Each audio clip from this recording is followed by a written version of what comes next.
ముందుగా జనం power paper తీసుకుందాం. ఎందుకంటే ఇందులో అద్భుతమైన ఒక వార్త రావడం జరిగింది. ఆ వార్త కోసం పేపర్ తీసుకోవడం జరుగుతూ ఉంది. ఏదేమైనా కూడా ఏ పేపర్లో ఏ వార్త వచ్చినా మేము చదవడానికి సిద్ధంగా ఉంటాం, అంతే కదా. ఇప్పుడు ఇందులో మాసాని కృష్ణారెడ్డి గారి ఆధ్వర్యంలో అద్భుతంగా వెలువడుతుంది జనం పవర్ పత్రిక. దాని అనుసంధానం చూసినప్పుడు చదవాలని ఒక ఆలోచన వచ్చింది. ముందుగా తీసుకున్నాక మాట్లాడతారు. కేంద్ర మంత్రులతో తెలంగాణకు లాభం ఏంటి? రాష్ట్రానికి ఏం నిధులు తీసుకొచ్చారు? తెలంగాణపై కేంద్రం వివక్ష చూపుతుందంటున్న కాంగ్రెస్. అనుమతులు ఇవ్వడంతో తీవ్రమైన నిర్లక్ష్యం. కేంద్ర మంత్రులు, బీజేపీ ఎంపీలు ఏం చేస్తున్నారని ప్రశ్నలు. తాము నిధులు ఇస్తున్నామంటూ కేంద్ర ప్రభుత్వం. కాంగ్రెస్ పాలన కంటే తామే తెలంగాణకు ఎక్కువ నిధులు ఇచ్చారంటున్న బీజేపీ. ఒక ఇన్ని రోజులల్లా బీజేపీ వాళ్ళు అసలు ఏం తెచ్చిండ్రు ఏం తేలేదు అనేది వాళ్ళేమో ఇచ్చిన అంటున్నారు, వీళ్ళేమో ఏమి ఇవ్వలేదు, అంతా మేమే కష్టపడుతున్నా అంటారు. కానీ పెన్ను పేపర్ పెట్టింది మాత్రం వీళ్ళపైన ఫస్ట్ పేపర్, అంటే స్టేట్మెంట్ ఇవ్వడం ఫస్ట్ పేపర్. ఇది ఇన్ని రోజులలో అసలు ఎవరు రాయలేదు. వాస్తవానికి గమనించండి మిత్రమా, ఏదైతే ఉందో ఈ యొక్క కేంద్ర మంత్రుల గురించి నేను అనేక సందర్భాల్లో అనేక విషయాలు మీకు చెప్పడం జరిగింది. తెలంగాణ రాష్ట్రం వచ్చిన తర్వాత అంతకుముందు గెలిచిన ఎంపీలు కానివ్వండి, అంటే కేసీఆర్తో బీ టీమ్గా పనిచేస్తుందని చెప్పి రకరకాల వదంతులు కూడా రావడం జరిగింది. సరే, ఆ పార్టీ పక్కా పెడితే ఇప్పుడు కాంగ్రెస్ పార్టీ అధికారంలోకి వచ్చిన తర్వాత తెలంగాణలో 8 మంది ఎంపీలు గెలవడం జరిగింది. దాంట్లో 2 కేంద్ర మంత్రులు కావడం జరిగింది. ఒక సహాయ మంత్రిగా, ఒక కేంద్ర మంత్రిగా అవ్వడం జరిగింది. అయితే ఇందులో కిషన్ రెడ్డి గారు, బండి సంజయ్ గారు, మేమే మొత్తము తెలంగాణని శాసిస్తూ ఉన్నాం, తెలంగాణలో మేమేమి ఉన్నామని చెప్పుకునే రాబోయే తరాల్లో కూడా బీజేపీ, అంటే నెక్స్ట్ ఎలక్షన్లో మేమే అధికారంలోకి వస్తున్నాం. బీజేపీ కనీసం తెలంగాణ మీద వివక్ష చూపుతూ ఉన్నది. నిన్నగాక మొన్న నేను పేపర్లో చదివినట్టు నాకు గుర్తు, బనకచర్లతో తెలంగాణకు అన్యాయం జరగనివ్వమని చెప్పి బండి సంజయ్ గారు స్టేట్మెంట్ ఇచ్చినట్టుగా మనం చదవడం జరిగింది. మీరు గమనించండి, తెలంగాణ వాసులుగా తెలంగాణ ప్రయోజనాల కోసం అనేక మంది ఇలా బీఆర్ఎస్ పార్టీ కానివ్వండి, కాంగ్రెస్ పార్టీ కానివ్వండి అనేక మంది కొట్లాడుతూ ఉన్నారు. ఆఖరి కవిత గారు కూడా కొట్లాడుతూ ఉన్నారు. ఈ సందర్భంలో కూడా వీళ్ళు ఏం చేస్తున్నారా అంటే, బనకచెర్లతో మేము అన్యాయం కానివ్వంటే నిన్ను ఎవడు కట్టమంటా ఉన్నాడు, మేము అద్దనే చెప్తా ఉన్నాం కదా. అది మిగులు జలాలే లేవు అన్నప్పుడు, ఎవరి వాటా వాళ్ళకు పంచినప్పుడు, కేంద్రం పెద్దన్న పాత్ర పోషించి ఎవరి పాట వాళ్ళకు పంచినప్పుడు నేను మిగిలింది వాడుకుంటానంటే, అంటే నువ్వు తినంగా నేను మందికి పంచి పెడుతున్నట్టు అదేమన్నట్టు. ఇద్దరు అన్నదమ్ములు ఉన్నారు, ఆస్తి ఉన్నది, ఇద్దరు పంచుకుంటే మిగులుతుంది కావచ్చు, అందుకే ఈ ఎక్స్ట్రా ఉన్నది నేను పట్టకపోతున్నా అంటే ఊకుంటారా? ఇంట్లో పంచలేదు కదా, ఇద్దరు ఎంతెంత తీసుకోవాలనేది పంచలేదు, ఉందా లేదా కూడా తెలియదు కదా. అక్కడ మిగులుతుంది, నీకు ఎందుకు బాధ, మిగిలితే నేను పట్టకపోతున్నా అంటే అదేమన్నట్టు. పంచాల్సిన అవసరం అయితే ఉంటుంది కదా, తండ్రి అనేవాడు పంచాల్సిన అవసరం ఉంటుంది. ఇక్కడ ఎవరు, కేంద్ర ప్రభుత్వం అనేది ఖచ్చితంగా పంచాల్సిన అవసరం ఉంటుంది. అసలు నీటి వాటానే తేలినప్పుడు ఈ మిగులు జలాలు ఎక్కడి అనేది మీరు గమనించండి మిత్రం. అలాగే ఇలా మెట్రో ఫేజ్ 2 ఉంటుంది హైదరాబాద్లో. మెట్రో ఫేజ్కు నిధులు కావాలి, కుయ్యో మొర్రా అని చెప్పి పోతూ ఉన్నారు. ఇప్పటి వరకు దానికి సంబంధించిన నిధులు నేను ఏమంటున్నానంటే, మీరు తెలంగాణకి ఇస్తూ ఉంటాను కదా, అనేక నిధులు ఇచ్చినట్టుగా తెలంగాణ నుంచి కేంద్ర ప్రభుత్వానికి ఇచ్చే మేము ఎంత కడతా ఉన్నాము, మీరు మాకెంత ఇస్తున్నారు, శ్వేతపత్రం విడుదల చేయమని చెప్పి అలా కేంద్ర మంత్రులు అడుగుతూ ఉన్నాను. వాస్తవానికి మీరు గమనించండి మిత్రమా, ఎందుకోసం అంటే మన వాటా ఎక్కువ శాతం మీరు గమనించండి. ఈ దక్షిణాది రాష్ట్రాల మీద వివక్ష చూపుతుందని అనేక మంది ముఖ్యమంత్రులు కూడా మాట్లాడుతున్న సందర్భంలో కూడా ఇలా బీహార్కి ఎంత ఇస్తున్నారు, ఉత్తరప్రదేశ్కి ఎంత ఇస్తున్నారు, తెలంగాణకి ఎంత ఇస్తున్నారు, ఏపీకి ఎంత ఇస్తున్నారు, మొన్న బడ్జెట్లో ఏపీకి ఎంత ఇచ్చినారు, తెలంగాణకి ఎంత ఇచ్చినారు అనేది కూడా మనం మాట్లాడడానికి, నిశ్చితంగా మాట్లాడడం మాకు ఏం అభ్యంతరం లేదు. గుజరాత్కి ఎంత ఇస్తున్నారు అదే అంటున్నా కదా. ఇప్పుడు ఒక రాష్ట్రం, ఇప్పుడు మన తెలంగాణ రాష్ట్రం నుంచి కేంద్రానికి ఎంత పోతుంది, మనకు వచ్చేదేంది? వీళ్ళు ఏమంటున్నారు, అసలు బడ్జెట్ మేము ఇస్తున్నామంటున్నారు. వాస్తవమే అనుకుందాం, ఇస్తున్నారు. కాంగ్రెస్ ఏం చెప్పట్లేదు, మేము తీసుకున్నామని చెప్పట్లేదు. అసలు ఏమి ఇస్తున్నారు, ఎంత ఇస్తున్నారు అనేది ఒక స్టేట్మెంట్ ఇప్పండి, ప్రెస్ నోట్ పెట్టండి. మరి అది కాదు, ఉమ్మంటే కాంగ్రెస్ పార్టీ మీద బురద జరుగుతాం, ఆయన మీద బురద జరుగుతాం, ఆయన బురద సపరేట్గా ఉంటాడు. ఈ ముచ్చట్లు బంద్ చేయండి.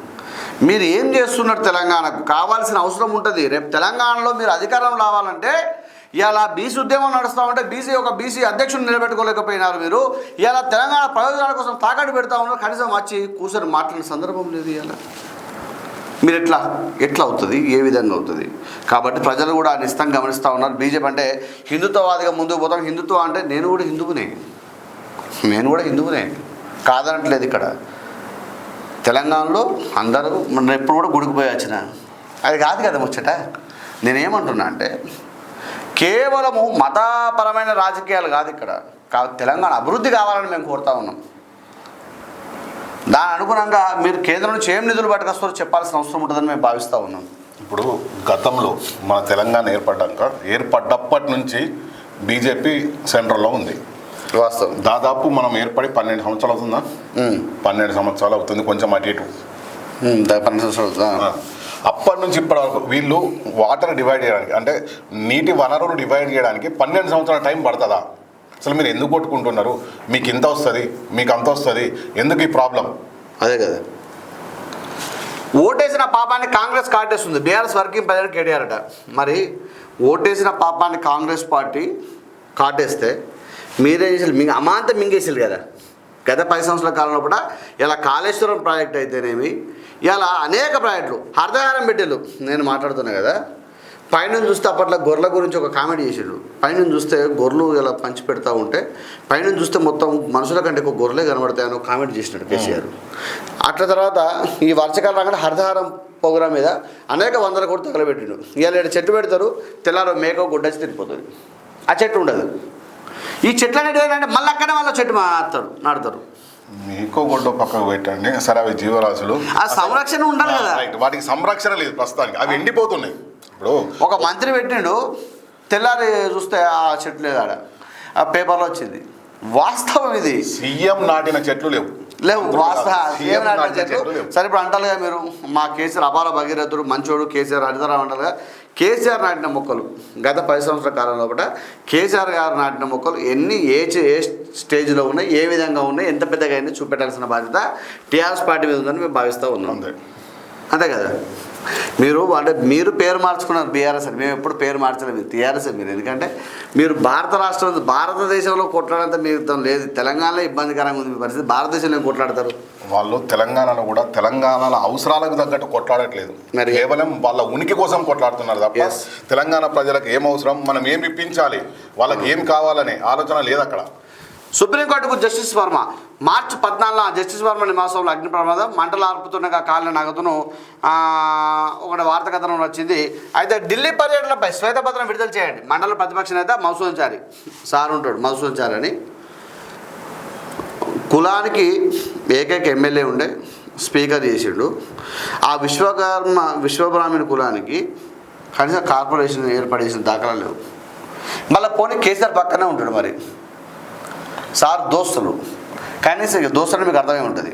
కానీ విశ్వబ్రాహ్మణ కులాన్ని కనీసం పట్టించుకున్న పాపం లేదు. ఒక్క ఎమ్మెల్యే గెలిచిండు, ఆయన పట్టించుకున్న పాపాలు లేదు వాస్తవానికి. ఏమనంటే ఇప్పుడు శ్వేతపత్రం విడుదల చేయాలి. మీ శ్వేతపత్రం విడుదల చేయండి. అంతకుముందు మీ ఆస్తులు ఎంత, మీరు సంపాదించిన భూపాలపల్లిలో మీరు సంపాదించిన ఆస్తులు శ్వేతపత్రం విడుదల చేయండి. ఉసుక మీద ఎంత సంపాదించిన శ్వేతపత్రం విడుదల చేయండి. మధుసూదన్ చారి గారు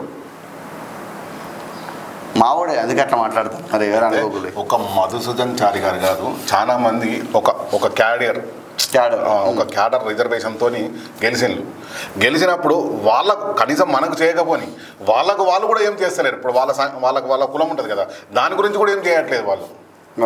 ఇప్పుడు పక్క వాళ్ళకు కాదు కదా, వాళ్ళ కూడా ఏం చేస్తలేరు.